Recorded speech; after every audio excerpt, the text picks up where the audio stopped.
Yesu ndemo konti. Amen. Eba meni très bien. Amen. Kolo Yesu Kristo. Kolo Yesu Kristo. Yahweh. Yahweh. Na tongo ya lelo. Na tongo ya lelo. Na zilo la témoin. Ma belle pe témoin. Oyo nyoso. Masaki na kombo nanga. Na lobi na kombo nanga. Ndenge na peti maboko nanga. Yahweh. Eko kisamate.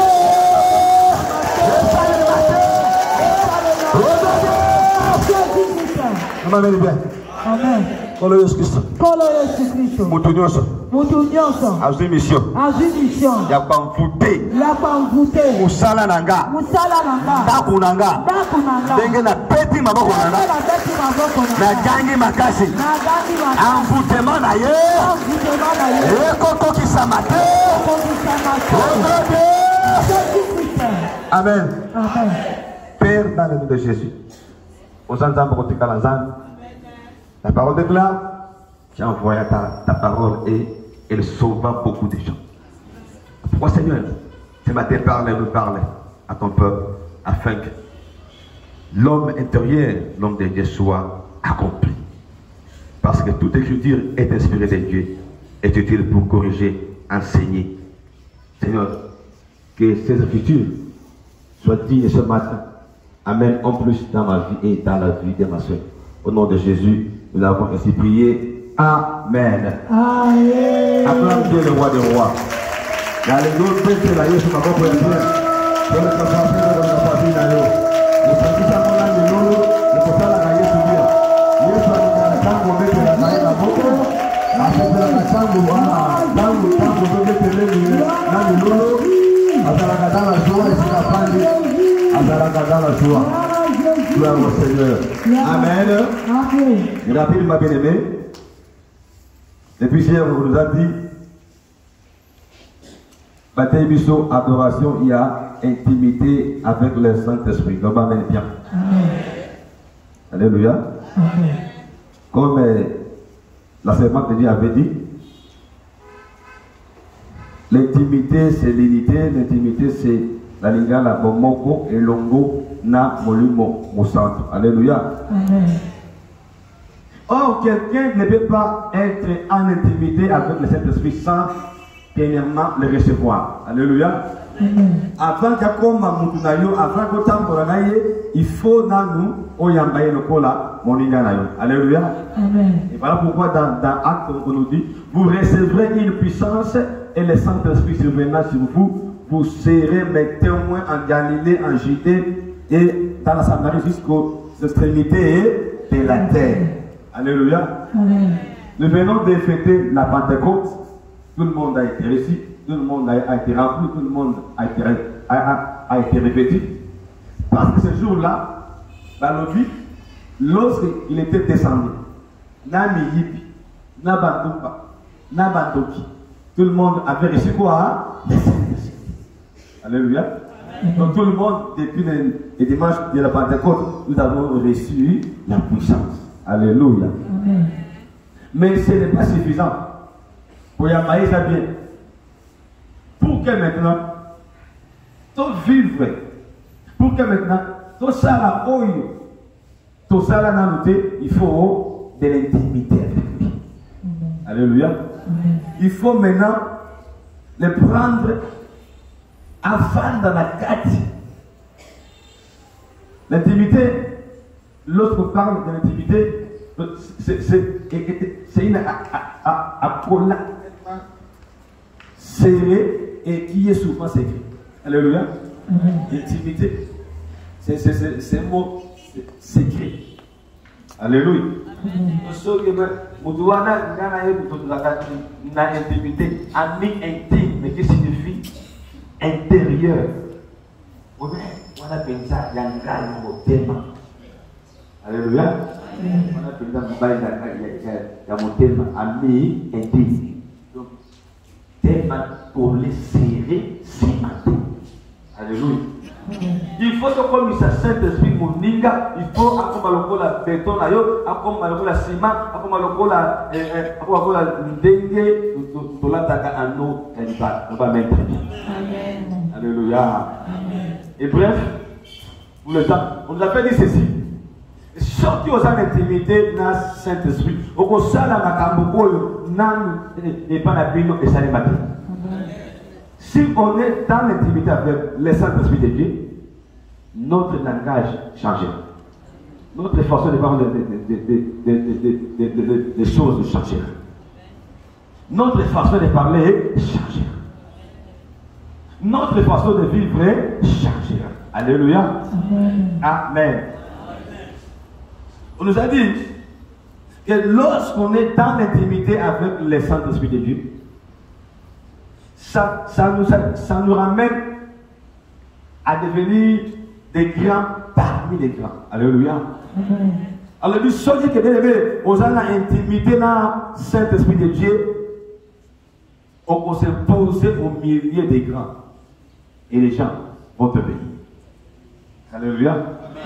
Ok, les cigares, on les monte, on n'a pas de contact. Vous savez, on n'a pas de contact. Même si place où on est dans le but, c'est interdit d'entrer. Mais parce que tu es dans l'intimité avec le Saint-Esprit, toi, tu entreras là-bas. Alléluia. Parce que ce n'est pas toi qui iras là-bas, mais il va te dire, vas-y. Je suis avec toi. Ne crains pas, je serai avec toi. C'est moi qui vais parler à ta place. Alléluia. Amen. Maintenant, pourquoi dans la Bible, vous avez donné un passage des noms de Dieu, nommé Philippe. Alors, cet homme de Dieu, diacre, accueilli, baptisé, et pas l'oyo, il est interdit d'entrer. Alléluia. Et pas l'oyo, à côté de la moto, il est élevé en dignité. Alléluia. Élevé en dignité. Qu'on ne peut pas rencontrer Charles et ce que j'allais moutou, ce n'est pas n'importe qui pourra aller s'asseoir la soie. Sauf peut-être la garde du corps, soit sa femme, le mamelle. Et bien aimé, sorti que vous avez intimité dans ce Saint-Esprit. Et si Kamakolo ya Batususu, il y a Takate, il y a Yokomiata. Et si bien aimé, Bongo ya Batususu, il y a Kanakate, Moi Nayo, il faut Yokanate, Tarol Nayo, il faut Zala adopté, et puis il faut Zala validé. Alléluia. On nous dit ceci rapidement. Acte 8, on pense pas ça. 26 à 40, on dit ceci. Un ange du Seigneur, s'adressant à Philippe, lui dit, lève-toi et va du côté du midi, sur le chemin qui descend de Jérusalem à Gaza. C'est lui qui est désert. Il se leva et partit, et voici un Éthiopien, un eunuque, ministre de Candace, reine d'Éthiopie. Alléluia. Et surintendant de tous ses trésors, venir à Jérusalem pour adorer. Ça retourna assis sur son char et lisait les prophètes d'Ésaïe. l'Esprit dit à Philippe, avance et approche-toi de ces chars. Philippe accourut et entendit l'Éthiopien qui lisait les prophètes Ésaïe et lui dit, comprends-tu ce que tu dis? Il répondit, comment le pourrais-je si quelqu'un ne me guide? Et il invita Philippe à monter et s'asseoir une brebis à la boucherie. Et comme un agneau muet devant celui qui l'étend, il n'a point ouvert la bouche. Dans son élimination, son jugement a été levé et sa bouche. Alléluia. Amen. Amen. Donc, il y a mon Dieu les amis. Philippe Diacon. Donc, on a eu pour ça, alléluia. Amen. Mais Éthiopien, un ministre surintendant. Amen. Amen. Par exemple, la présidence, vous allez trouver celui qu'on appelle. Bien qu'il était dans les palais royaux, mais il était chrétien. Il était chrétien. Oh, il est des chrétiens charnels. Alléluia. Entre autres, les païens. Amen. Mais, chrétien, surintendant, ministre, il méritait quand même la parole de Dieu. Alléluia. Autant la Bible, elle est dit. Bien aimé, on peut être chrétien, on peut être serviteur de Dieu, on peut être protocole, on peut être tout ce qu'on peut être chrétien, avéré, des prières, avéré, des songes. Comme l'intelligence n'est pas ouverte à la parole de Dieu, si la parole n'est pas assise en vous, vous êtes zéro. Alléluia. Alléluia. Zéro. Là, vous courez à l'aveuglette comme Paul a dit. Paul a dit, moi j'ai compris les Écritures. La compète dans les autres je frappe et je cours, non pas comme jouer, mais je cours avec assurance. Alléluia. Je cours, je frappe, je traite ce corps durement pour recevoir la couronne incorruptible.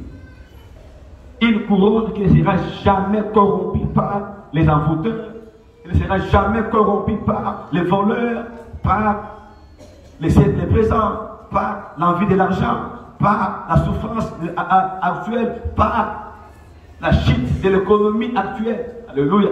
Amen. Mais moi je cours et je frappe, je traite Dieu. Alléluia. Amen. Bien-aimé, l'intimité avec le Saint-Esprit, oh les amis, la carte à Philippe, alléluia, vous savez, vous devez de l'élo, au fond, voilà, vous savez, votre mémoire. Alléluia. Amen. Alléluia. Amen. Alléluia. Et l'intimité dans le Saint-Esprit. Et vous savez, il y a des découvertes, la carte, la carte, par le monde à Koufa, par le monde à Ténèbres, par le monde de l'ensemble, le Seigneur Jésus est venu sauver, est venu délivrer, est venu libérer les captifs. Alléluia. Comment ça n'a pas été l'homme où il y a eu un ministère, il y a eu un les bota elanda, ba nièce balanda, ba neve balanda, ba koko balanda, tout les bota pour les messages à l'ennemi. Alléluia. Accueilli. À côté de tout le monde. Cet homme n'était pas n'importe qui. Malgré à Dieu recoule aux Saranga dans l'intimité. Facile. Alléluia. Avec le Saint-Esprit, on ne peut pas résister à sa foi. On ne peut jamais résister à côté d'ailleurs. Alléluia. Alléluia. Alors, quand tu es ici, quand tu es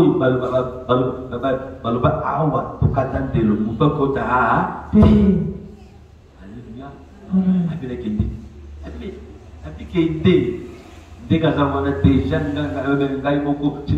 déjà en possession. Yo qui était au monde dans ça. Bien aimé, ça ballon. Dans la journée à l'élo, yo qui était à la place. Qui était à ce que qui était à l'oka, qui était au local, l'oko, au limita à oluka. Déjà cette esprit à dans la main à maboko, déjà Yesu à dans la main à maboko, déjà Yesu à disposer à maboko na yo. Problème na la kende kaka. Alléluia. Ya kenda. Akuti moto. Adibo. Est-ce que makambo kutanga ozo ngai boye na oye bango ndenge ngai ko Jésus est homme charnel na oye bango te soso ke mutu asulinga te abizwala il est maintenant moment il est maintenant temps on songa yo il est maintenant temps ngai Philippe na sala musala oyo nzanga tikela ngai na boki bien aimé il est maintenant temps ko banda siko côté ya debotana. Il est maintenant na sima kozala na intimité na Saint-Esprit ou le balamote et si kaboki de wana ko fa des mais si kanga na zali et si kanga bon moyen ça et si kanga délivrance c'est ça et si kanga biloko no sabana mo ezali et si kanga na bien ezali alléluia amen denga le meyo kanga témoignage à maman boko abinza mbeka atalisi bango na de konai abi sika babwa kaka banyigo bozana ngo na nzoto botala ezakuta alléluia amen batala boy wapi abi disena ko aïe aïe aïe amen nakasa ki j'avais compris place wa ayo obimi béni obimi sauvé obimi délivré obimi lavé alléluia amen habité eza awana salite ni boke ne wa ko si ko boa Adala yoka ba ben ya bani.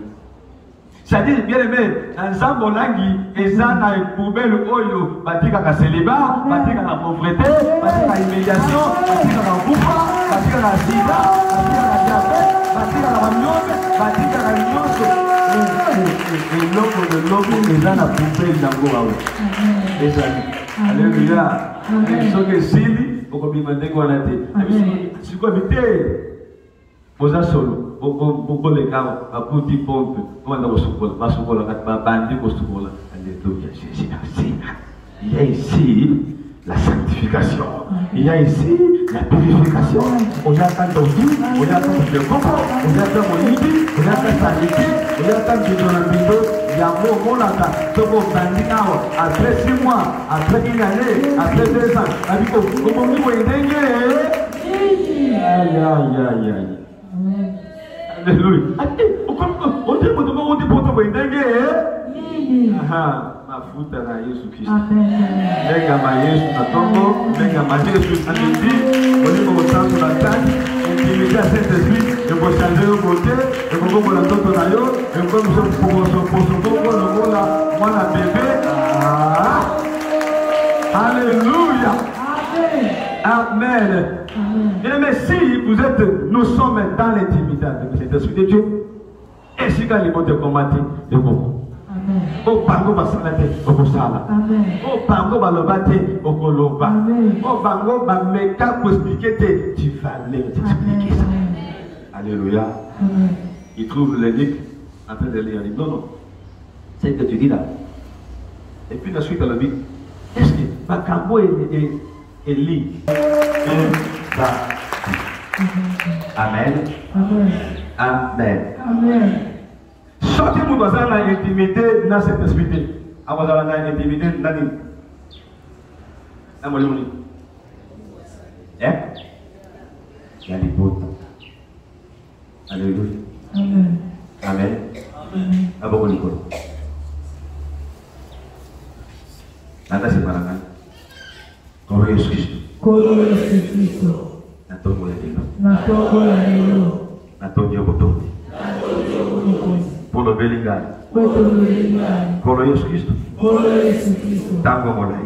Tango molai. Molimo mosantu. Molimo mosantu. Afanda na kati na gaiti. Afanda na kati na gaiti. Natongo ya lelo. Natongo ya lelo. Nazozo wa mokano. Nazozo wa mokano. Ya kotambola. Na intimité. na Saint-Esprit de Dieu. Eh Yahweh, eh Yahweh, na mafunga nanga, na masumu nanga, yote nanga mawa.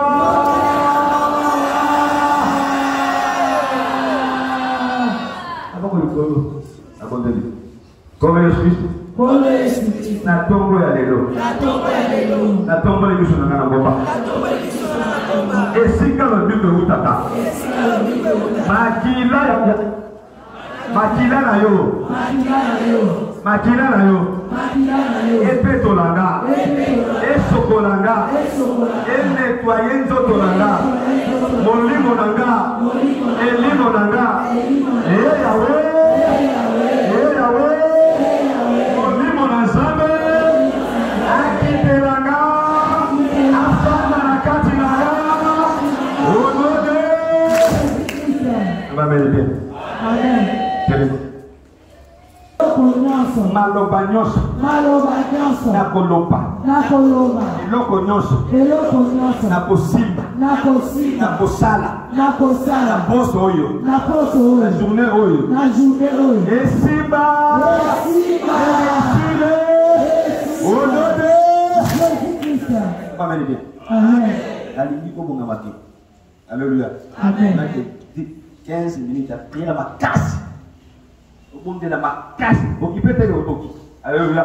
Amen. Amen. Amen. De ma colère Christ. Dès que na petit ma boko nanga. Na jangi ma casse. Molimo nyonso. Jambu sakanga. Makanga. Yahweh. Volonté nanga. Naye payango. Naye pangote. Esa la nyoka. Yakori nanga. Nyoka mongogo nanga. Obanda lelo.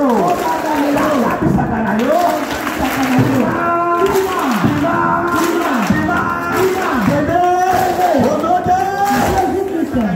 Intimité avec les saints. Yo nanga intimité na. Oli monyoka libota. Oli mangano. Lelo sala nini? Attique la Sainte sur place. Nous va mettre. Amen. Amatala ne kolo Yesu Kristo. Mata kolo Yesu Kristo. Kolo Yesu Kristo. Yahweh. Oli monyoso. Esprit menyoso. Yani bota nanga. Kote tata nanga. Kote mama nanga. Manipulateur nanga. Tango molai. Tango lelo. Esi mama nanga. Na soki mjengo nanga. Yesu de potani. Yaduna. Asona. Yaduna.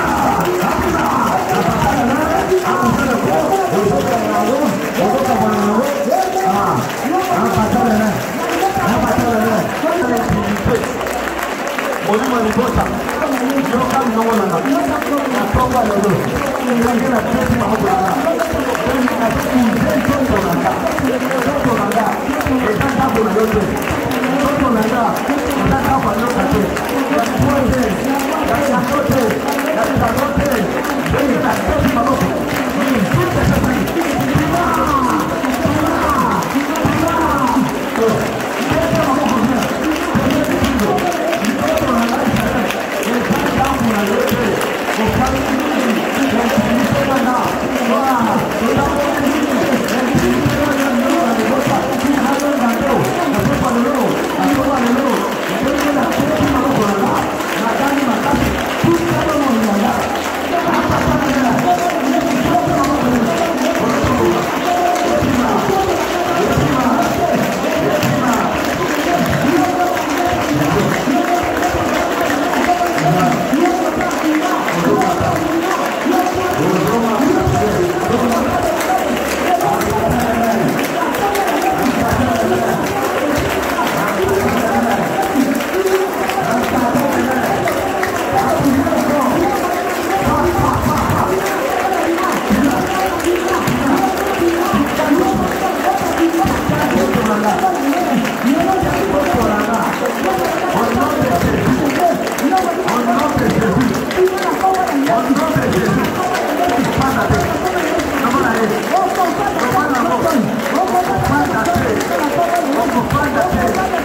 na tongo ya lelo misala nyonso ya molimo ya libota na nga na bomoi na nga ya bana na nga ya bana na nga ndenge na peti maboko na nga eyoka mongongo na nga ekanda bisaka yango epima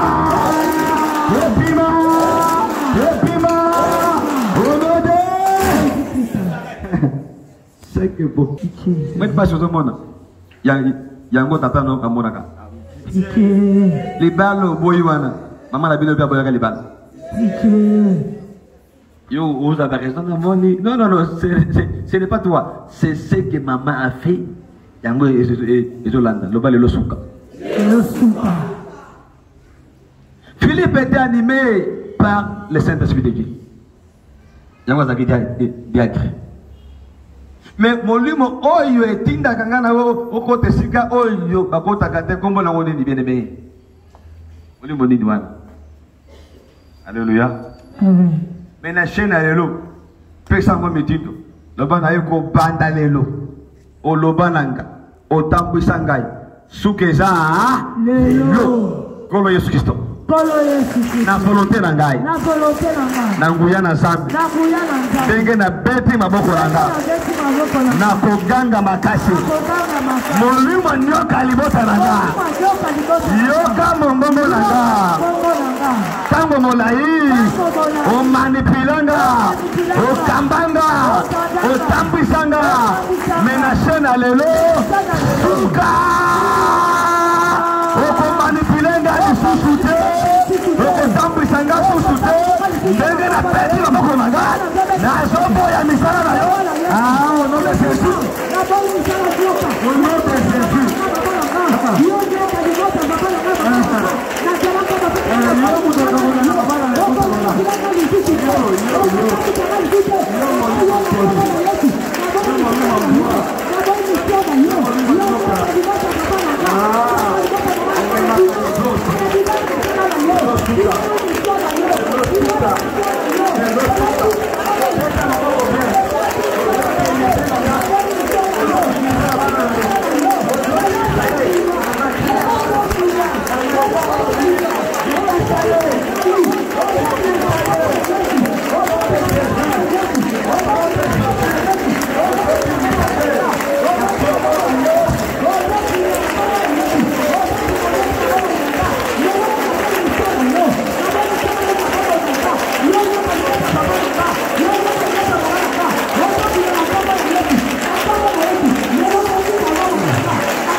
Philippe a été conduit par les Saint-Esprit. Ange de travail qui était au pays de Samoudouane. Alléluia. Amen. Pour le bien-aimé, poste, les lots, poste, oyo, Ganayo, depuis que ça m'a attendu, donc, beaucoup déjà pour faire Jésus. Ou déjà avec des mailles. Amen. Il y a mercredi, il y a jeudi, il y a vendredi, il y a Kunanga, Bobo Inanga, il y a Pananaga, il y a Mopali Naga, il y a Mwasi Naga, Olo Yesu Christo, Olimo Nanzambe.